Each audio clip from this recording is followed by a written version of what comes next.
주시옵소서. 예물이 쓰는 곳마다 주의 영광 드러나게 하시고 영혼 구령사업과 선교사역과 구제사역에 온전히 쓰일 줄 믿사오며 이 모든 말씀 예수님의 이름으로 기도드립니다. 아멘. 좋은 아침입니다. 자, 우리 앞뒤 돌아보시면서 이렇게 한번 인사합니다. 왕의 대로가 열리기를 축복합니다. 서로에게 복을 빌어줍니다. 왕의 대로가 열리기를 축복합니다. 2022년도 우리 모든 참교회 성도들이 걷는 발걸음 위에 담대하고 거침없는 이런 킹스 하이웨이가 펼쳐지시기를 축복합니다. 다 같이 저를 한번 따라 해볼까요? 담대하고 거침없이. 올해 하나님께서 우리 교회와 성도들에게 주시는 말씀인 교회 표입니다. 성도는 주위의 환경이나 아니면 사람들의 말에 의해 좌지우지 되어서는 안 됩니다. 왜냐하면 보이는 것은 보이지 않는 실체를 보여주는 하나의 그림자, 표적이기 때문이지요. 표적을 통해 실체를 볼 수 있어야지 보이는 것에 이랬다 저랬다 중리산이 이렇게 움직인다면 우리 성도가 세상 사람들과 뭐가 다르겠습니까? 비록 삶에 폭풍이 몰려온다 할지라도 예수님만 똑바로 쳐다보아야 할 줄 믿습니다. 그래야 무리를 걸을 수 있고 폭풍이 비록 난리를 친다 할지라도 그 폭풍을 잠잠케 할 수 있는 것이니까요. 크고 강한 바람이 산을 가르고 바위를 부수고 지진과 불이 일어난다 할지라도 그것만 볼 것이 아니라 그 속에서 그 후에 있는 세미한 음성을 들을 수 있는 사람이 성도인 줄 믿습니다. 그래야 낙심했던 심령들이 다시 힘을 얻고 올 한 해 우리에게 주어진 사명을 감당할 수 있을 테니까요. 마치 엘리야 선지자가 그랬던 것처럼 말입니다. 얼어붙은 눈길만 보지 마시고 우리의 삶을 움츠리게 하는 이 코비드 오미크론 변이만 보지 마시고 이 시간 마음의 문을 활짝 여시고 영의 귀를 열어 주님의 세미한 음성을 들을 수 있기를 축복합니다. 그러면 올 한 해 여러분의 삶의 영역에 킹스 하이웨이가 열려서 가는 길마다 형통할 줄 믿습니다.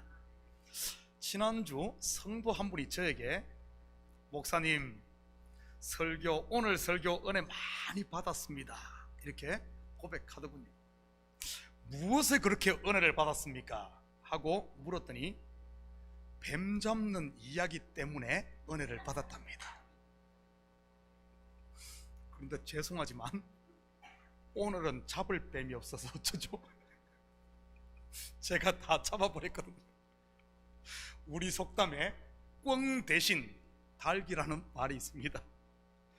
더 이상 잡을 뱀이 없으니 오늘은 뱀 대신 뱀장어나 아니면은 이 포동원을 하는 작은 여우라도 한 마리씩 잡았으면 좋겠습니다. 자, 오늘 본문 20절입니다.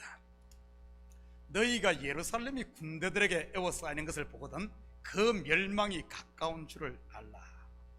우리는 지금까지 성전이 무너지는 징조에 대해 살펴보고 있습니다.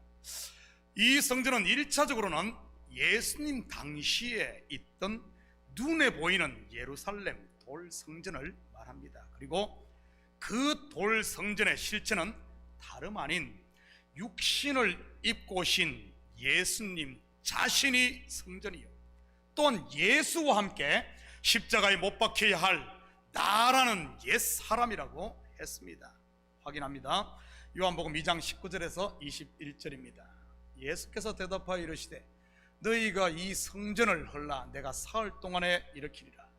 유대인들이 이르되 이 성전은 46년 동안에 지었거늘 내가 3일 동안에 일으키겠느냐 하더라. 그러나 예수는 성전된 자기 육체를 가리켜 말씀하신 것이라. 그리고 이 돌 성전은 AD 70년 로마의 타이투스 장군에 의해 돌 하나도 돌 위에 남지 않게 무너졌습니다. 예수님의 몸 성전 또한 십자가에 달리신 지 6시간 만에 돌아가심으로 완전히 무너졌지요.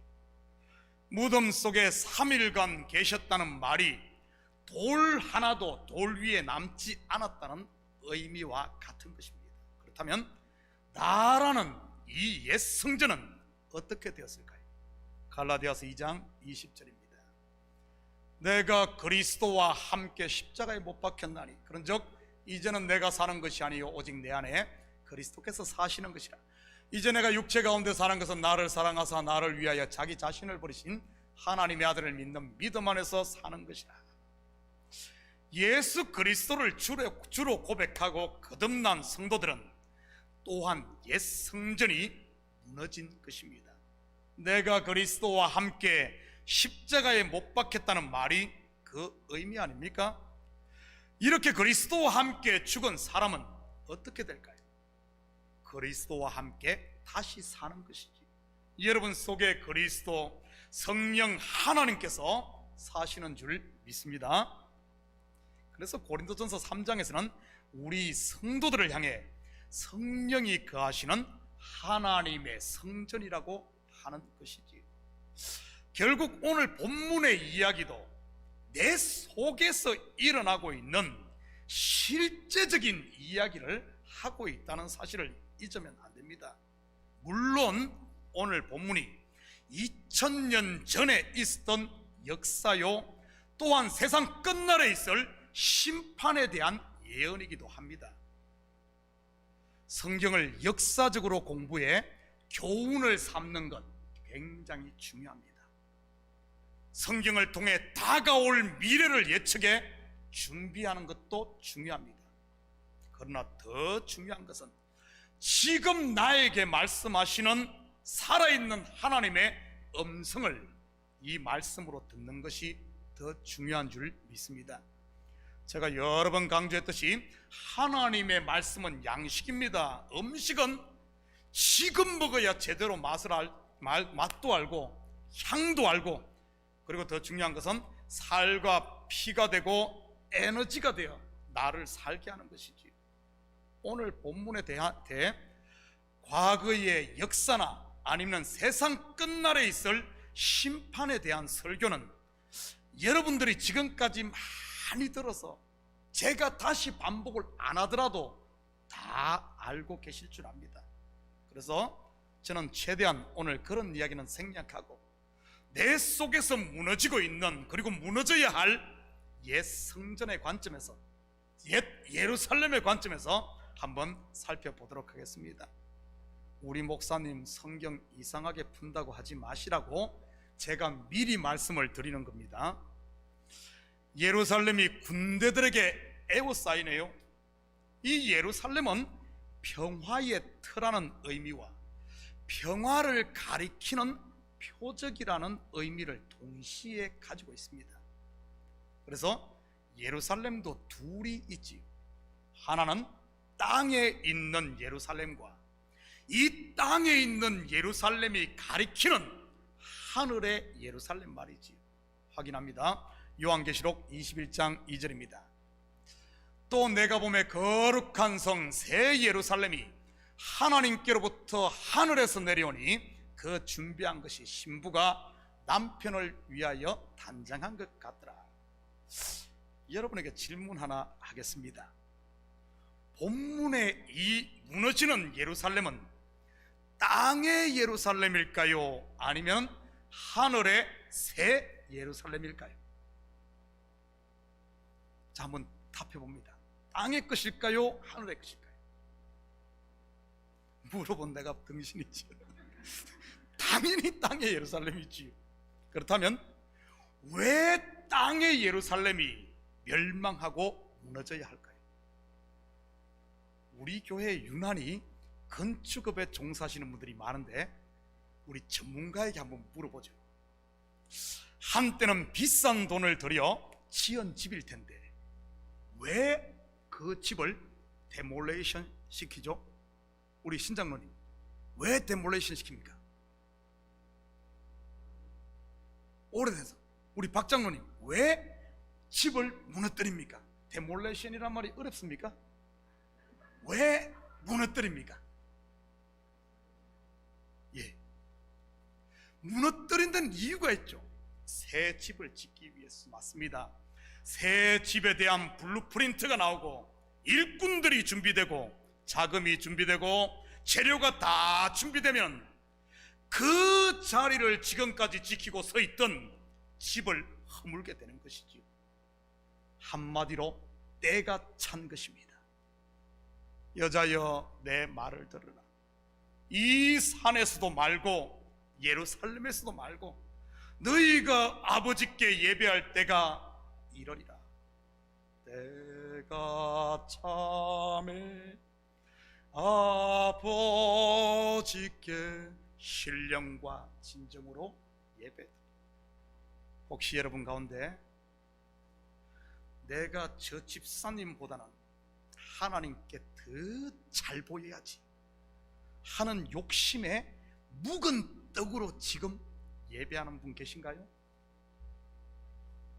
어떻게든 성공해서 나를 무시했던 그 인간의 코를 납작하게 만들기 위해 불철주야 기도하시는 분 계신가요?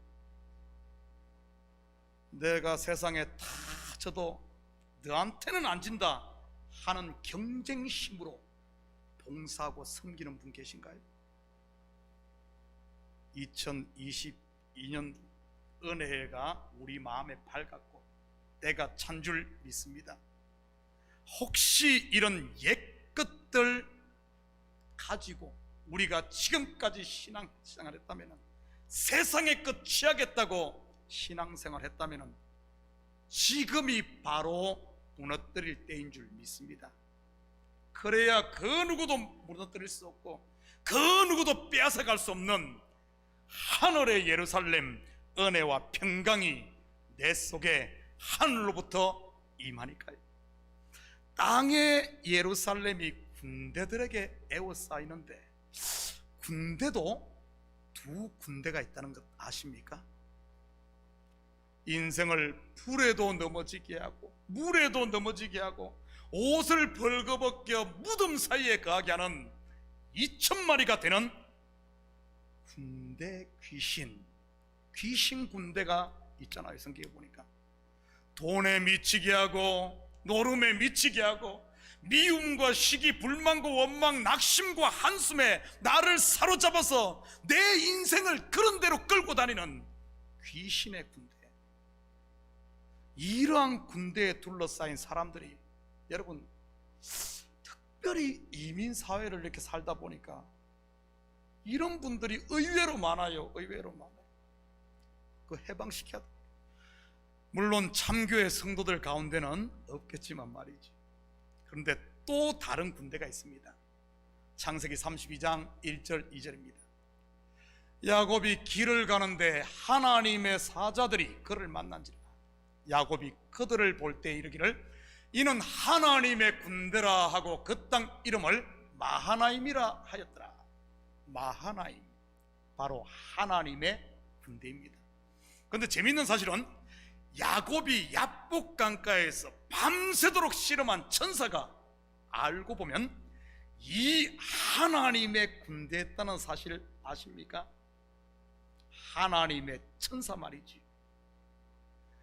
이스라엘로 변화되기 전 옛 사람 야곱일 때는 이 군대는 하나님의 사자, 하나님의 군대는 분명 야곱의 적이었습니다. 그러니 밤새도록 치고받고 씨름하고 싸웠던 것 아닙니까?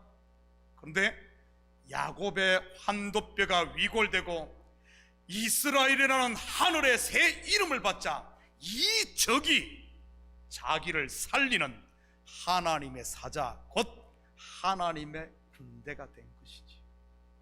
그렇다면 멸망해야 할 옛사람인 나를 둘러친 군대는 무엇일 것 같습니까?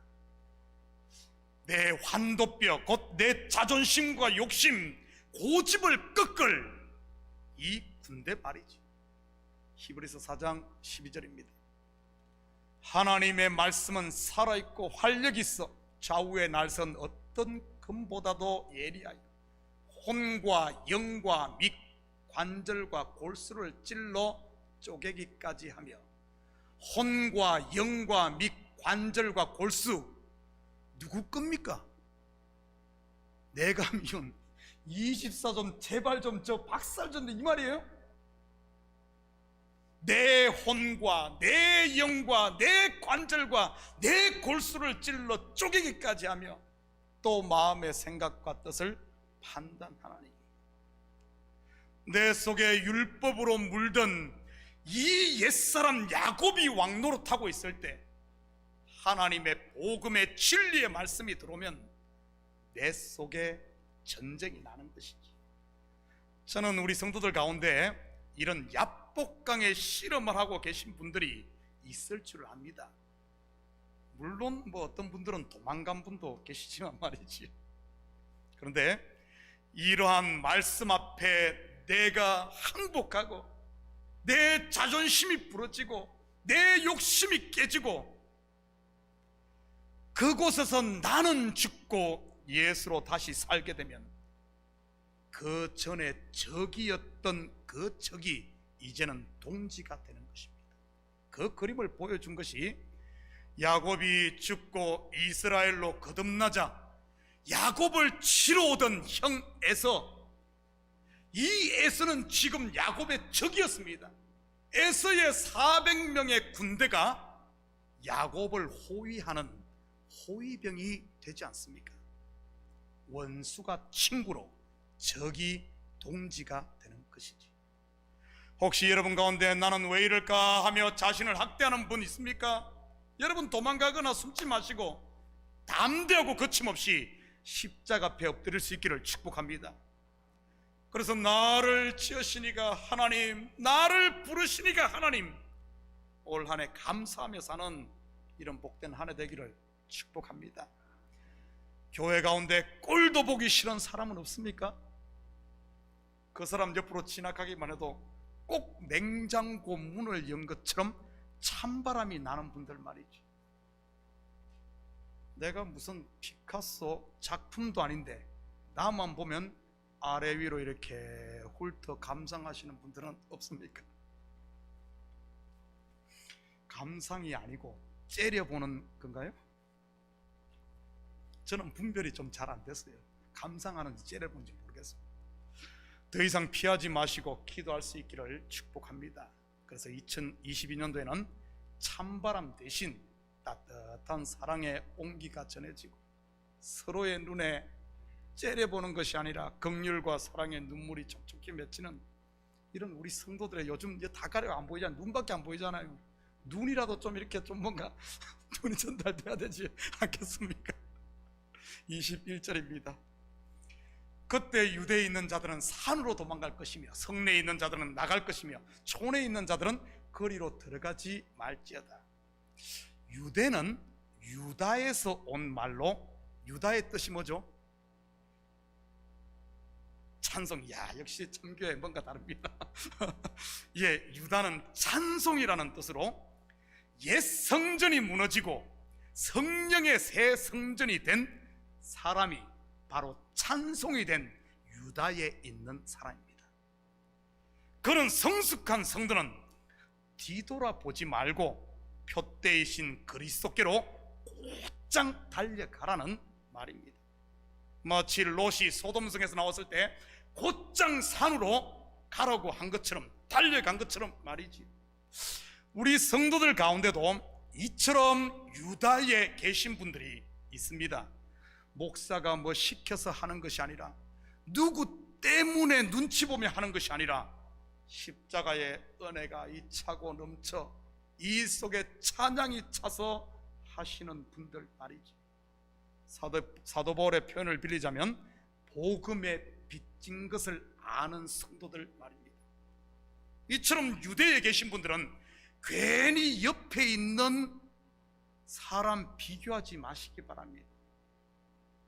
성경에 보니까 이렇게 옆에 사람 자꾸 비교하다가 예수님께 혼난 사람이 있어요. 베드로가 그러지 않았습니까? 예수님께서 부활하셔서 구덩이에 빠진 놈 건져내서 깨끗이 씻겨 놓았더니만 하는 말이, 쟤는요? 그러지 않았습니까? 예수님의 답변이 뭐였습니까? 요한복음 21장 22절입니다. 예수께서 이르시되 내가 올 때까지 그를 머물게 하고자 할지라도 네게 무슨 상관이냐? 너는 나를 따르라 하시더라. 저도 전도사 시절에 이것 때문에 시험 참 많이 들었습니다. 누구는 쎄 빠지게 새벽 3시 반에 일어나서, 한국에는 새벽 예배가 4시 반 아닙니까? 3시 반에 일어나서 정말 사고도 10번도 더 났어요. 졸음운전해가지고. 살아있는 게 기적입니다. 그렇게 차량 운행하면서 하는데 다른 전도사들은 새벽 예배도 안 나고 그냥 자는 거예요. 물론 담임 목사님 무서워서 한 번도 불평하지 못했지만 속에서는 몇백 번 내 속에서 천국 같다, 지옥 같다, 천국 같다, 지옥 같다.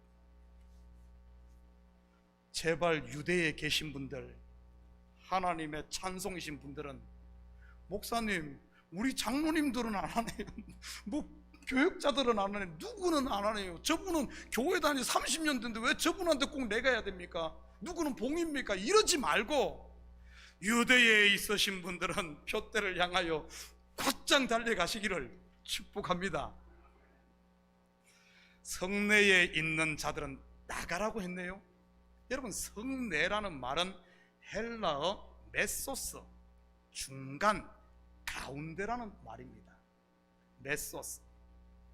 이것을 출애굽의 그림으로 말한다면 이 메소스 가운데가 어디일까요? 애굽과 광야 가운데가 어디죠? 홍해죠, 그죠? 광야와 가나안 또 가운데가 뭐가 있죠? 요단강이었죠? 더 큰 그림으로 보면은 애굽과 가나안 가운데가 어디죠? 광야죠. 혹시 여러분 가운데 이 가운데 메소스에 계신 분은 없습니까? 이 사람들 성 안에 성내인 사람, 메소스 가운데 있는 사람은 빨리 나가라 그러잖아요. 정말 기도해야 되는 줄은 알아. 내가 죽어야 되는 줄도 알아. 내가 먼저 용서해야 되는 줄도 알아. 내가 교회 다닌 지 벌써 10년이 넘었으니 이 교회 책임감도 있고 11조 해야 되는 것도 알아. 봉사하고 전도해야 되는 줄도 알아. 이제는 술도 끊고 담배도 끊어야 되는 줄 알아. 알아. 따라합니다. 알아. 알아. 알아. 여러분, 어떻게 알았죠?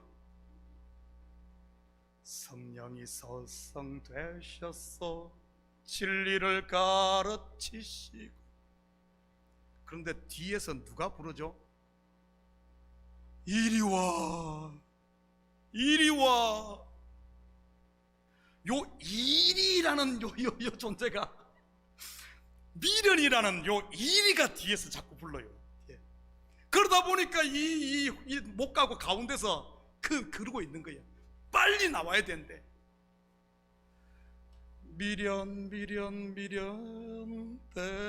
때문인가 봐. 우리 목사님 저런 노래를 어디서 또 알지? 하시는 분 계신가요? 시험 들지 말아요. 제가 소시적 꿈이 뭐라 그랬습니까? 밤무대 가수. 그 꿈은 못 이뤘지만 대신 하나님께서 매일 새벽마다 찬송가 2곡씩을 부르게 하심으로 밤무대가 아닌 새벽무대 가수가 되게 했어요. 그것도 그냥 가수가 아니라 새벽마다 전 세계에 라이브로 나가는 유튜브 방송이 나가는, 유튜브 방송 알아요? 정말이라니까요. 우리 새벽 예배 7시에 줌 예배들은 한국에 있는 저 누굽니까? 저 우리 전사님 이상급 전사에 빠지지 않고 들어옵니다. 그래서 석진이 권사님, 이상급 전사님이 한국에서 코비드 걸려가지고 줌에 들어와서 기침을 하니까 석진이 권사님 저한테 전화가 왔어요. 목사님, 그 전도사님 목이 안 좋은데 제가 대추차 끓여서 갖다 줘야 되겠습니다. 권사님, 그분 한국에 있어요. 한국에. 이래봬도 제가 세계에서 유명한 사람입니다. 물론 시청자는 몇 명 없지만요. 메소스 중간, 즉 성내에 계신 분, 잘 아시는 분들 이제 나갈 수 있기를 축복합니다. 성령이 주신 감동에 아멘, 죽으면 죽으리라, 성령의 감동 따라서 실천하기를 바랍니다. 뭐 여러분이 빈 나덴도 아닌데 물속에 수장만 되어 있어야 되겠습니까? 예수님이 나왔으니 우리도 이제는 나와야 되지 않겠습니까? 언제까지 알아 하며 거기에 있었어야 되겠습니까? 촌에 있는 자들은 거리로 들어가지 말라고 하네요. 촌이란 말은 원어적으로 보면 두 지역 사이에 있는 공간을 일컫는 말입니다. 마치 출애굽의 광야와 같은 곳이요, 소돔과 소알성 사이, 그 사이를 말하는 곳이지요. 어쩌면 우리 성도들 많은 분들이 이 촌에 있는 이 촌분들 아닐까 생각을 해봅니다. 광야에서 넘어졌다가 일어났다가 넘어졌다가 일어났다가 이러면서 훈련받고 계신 분들 말이죠. 여러분, 이미 예루살렘으로 향하는 길은 군대들에게 둘러싸여 되돌아갈 수 없음을 명심하시기 바랍니다. 왜냐하면 거듭난 성도는 고사성어를 빌려서 표현하자면 제하분주, 곧 강을 건너고 배를 불살라버린 이런 사람들이니까. 출애굽한 이스라엘 백성이 애굽으로 돌아간 사람이 단 한 명이라도 있던가요? 롯의 아내가 소돔에서 나와서 다시 소돔으로 돌아갈 수 있던가요? 여러분, 개나 토하였던 곳으로 돌아가 핥아먹고 돼지나 씻었다가 다시 똥구덩이에 돌아가 뒹굴지, 예수 그리스도의 피로 씻은 성도가 어떻게 돌아갈 수 있겠습니까? 하나님이 두 눈을 뻔히 뜨고 있는데 돌아가게 놔두겠습니까? 못 돌아간다는 사실입니다. 은혜를 한번 맛본 성도는 절대 세상 것이 잠시 커 보이게 속을지라도, 맛있어 보여도 여러분, 옛날에 그 세상 입맛 돌아오지 않습니다. 오히려 세상 것을 먹으면 먹을수록 입에 가시만 돋고 배탈만 나는 것이지. 참교에서 진리의 양식을 먹고 은혜 아래 사는 게 가장 큰 복인 줄 믿습니다. 그렇게 사셔야 돼요. 22절 같이 봅니다. 이 날들은 기록된 모든 것을 이루는 징벌의 날이니라. 징벌의 날이라고 하니 이 겁부터 나시는 분들 계실 것입니다. 마치 예전에 아놀드 슈왈츠네거 주연의 터미네이터, 저지먼트 데이, 심판의 날로 생각하시는 분들은 말이지, 여러분, 성경을 그런 공상과학 영화와 혼동하지 마시기 바랍니다. 그렇다면 기록된 모든 것이 이룬다는 말은 무엇을 말하는 것일까요? 기록된 것이 뭐죠? 성경이죠. 기록된 성경이 완성되는 것. 기록된 성경이 어떻게 완성되죠? 바로 예수 그리스도로 완성이 되지요. 예수 그리스도의 초림과 예수 그리스도의 재림으로 예수로 다 완성됩니다. 결론은 버킹엄이 아니라 결론은 예수로 완성됩니다. 그렇지만 온 인류가 그 한 날만을 기다리고 살아야 한다는 말일까요? 이 말이 제가 서두에서 말씀드렸듯이 성도는 매일 하나님의 말씀을 먹고 그 말씀이 내 속에 피가 되고 살이 되고 에너지가 되고 내가 그 말씀으로 사는 순간 이 말씀이 이루는, 그 기록된 것이 완성되는 것이고 하나님 말씀이 이루어지는 것입니다. 내가 그리스도와 함께 죽고 그리스도와 함께 평안과 생명을 누리는 순간 하나님의 말씀이 이루어지는 거예요. 어느 날 한날에 끝난 그런 이야기 아닙니다. 우리 성도들의 삶은 매일매일 말씀이 들리고 그 말씀이 우리의 삶을 통해서 속에서 이루어지는 것, 이루어지는 것. 성도가 성도를 통해 이 말씀이 이루어져야지, 성도를 통해 안 이루어지고 세상 그냥 핵전쟁으로 이루어지면 되겠습니까? 유성충돌로 하나님의 말씀이 이루어지면 되겠어요? 하나님의 말씀은 성도를 통해 내 속에서 이루어지는 겁니다. 내 속에서. 제가 왜 이렇게 또 예를 내죠? 신년 초부터. 여러분, 성도에게 있어 무너짐은 세워짐의 시작이에요. 죽음은 새 생명의 탄생입니다.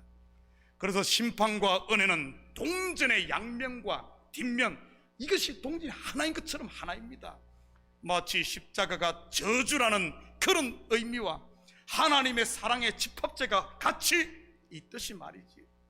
무너짐 없이는 절대 새롭게 세워짐이 없음을 명심하시기 바랍니다. 그래서 사도 바울은 나는 날마다 죽노라고 한 것은 이런 의미에 나는 날마다 그리스도와 함께 산다는 이런 고백인 것입니다. 나는 우리 성도들이 날마다 그리스도로 충만해서 그리스도로 사시기를 주님의 이름으로 축복합니다. 그 말이 바로 나는 날마다 죽는다는 말이에요. 한 절만 더 보고 마칩니다. 23절입니다. 23절, 그 날에는 아이 벤 자들과 젖먹이는 자들에게 화가 있으리니 이는 땅의 큰 환난과 이 백성에게 진노가 있겠습니다. 이 말을 오해하면 안 됩니다. 겉으로 보면 말세는 결혼하지 말고 임신하지 말라는 것처럼 보이니까요. 그러면 큰일 났네요. 좀 전에 축복 기도를 했는데 지금 말세잖아요. 말세. 지금 말세인데 좀 전에 축복 기도한 우리 조현우 정은지의 젖먹이는 이런 말일까요? 여러분, 임신은 누가 하게 합니까? 생명의 주관자이신 하나님이 하게 하지. 결혼 또한 하나님께서 친히 제정하신 것이요 보시기에 좋은 것 아니었습니까? 그렇다면 이 말의 진위는 무엇일까요? 아이 벤 자들과 젖먹이는 자들이 도망가기 힘드니까 그들을 생각해서 하신 말씀일까요? 아이 벤 자와 젖먹이는 자들만 도망가기 힘듭니까? 그럼 나이 많으신 연로하신 어른들이나 나이 어린 꼬맹이들은 괜찮은가요? 몸이 불편한 환자분은요? 젊고 건강한 사람은 괜찮다는 말일까요? 유대 역사학자인 요세푸스의 기록에 보면 예루살렘이 멸망할 때 약 100만 명이 죽임당하고 9만 8천 명이 포로로 잡혀갔다고 합니다. 그리고 AD 74년까지 항거했던 유대인들의 마지막 요새인 마사다에서는 1000명 가까이 되는 사람들이 단지 몇 명을 놔두고는 전부 자결했습니다. 이거는 실제 역사입니다. 뭐 아이 벤 자와 뭐 젖먹이는 자마 화가인 줄 알아요? 그런데도 성경은 아이 벤 자와 젖먹이는 자에게 화가 있다고 하네요. 무슨 의미일까요? 성경 한 군데 찾아봅니다. 갈라디아 4장 27절에서 30절입니다. 우리 끝날 때 다 됐으니까 한 절씩 나눠서 교독합니다. 기록된 바 잉태하지 못한 자여 즐거워하라. 산고를 모르는 자여 소리질러 외치라. 이는 홀로 사는 자의 자녀가 남편 있는 자의 자녀보다 많음이라 하였으니 그러나 그때 육체를 따라 난 자가 성령을 따라 난 자를 박해한 것 같이 이제도 그러하도다.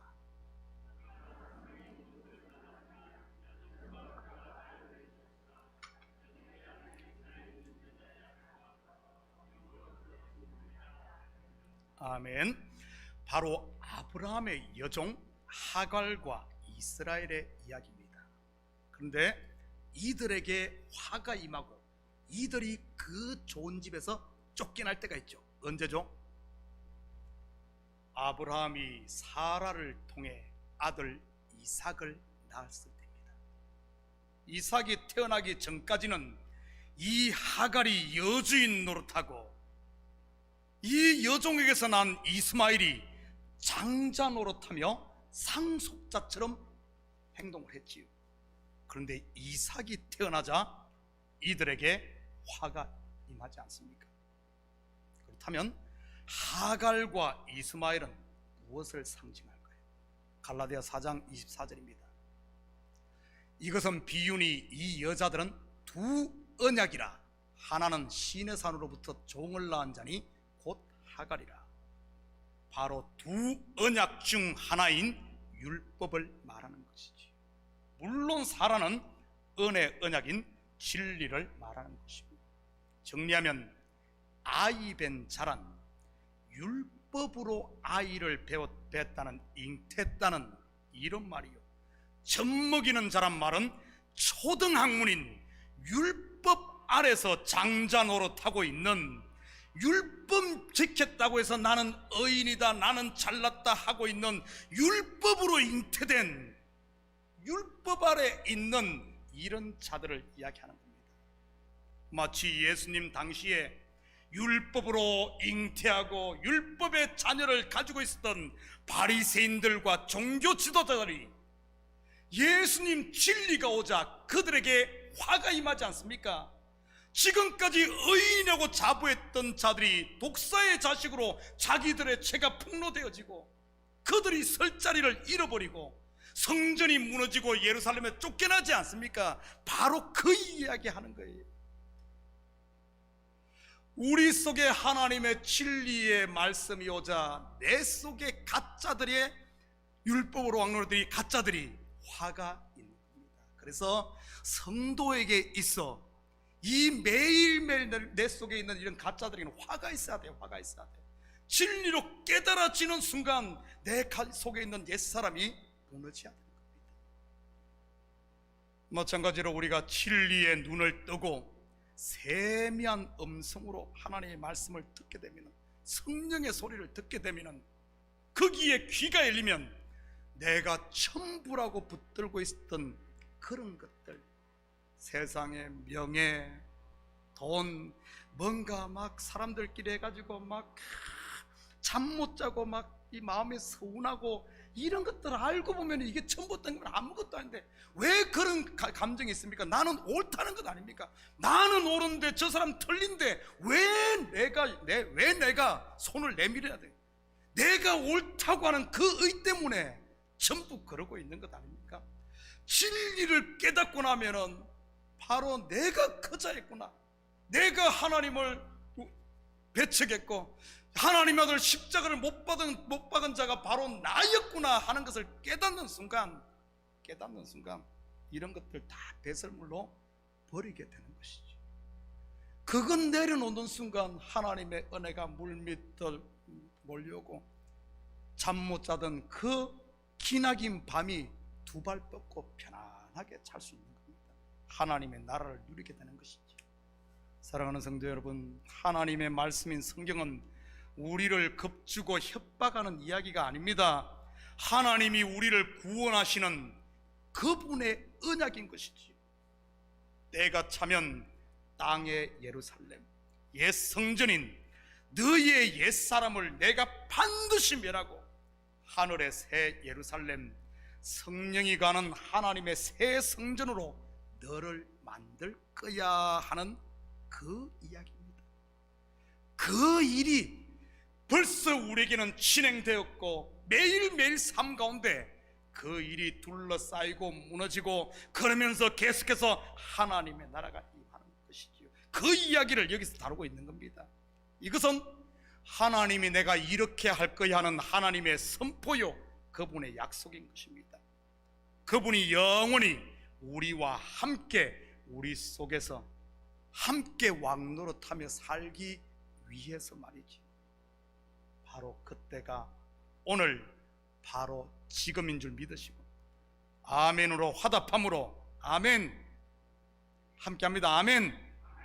이 한 주간도 저와 여러분의 왕이신 주님과 더불어 그분과 더불어 그분이 나의 왕노릇함으로 좀 세상이 요동하더라도 거기에 휩쓸리지 말고 정말 우리의 얼굴이 그리스도의 편지가 되고 남들이 다 움켜쥐더라도 좀 손을 펴면서 이 한 주간도 하나님의 나라를 사는 우리 식구들 되기를 주님의 이름으로 축복합니다.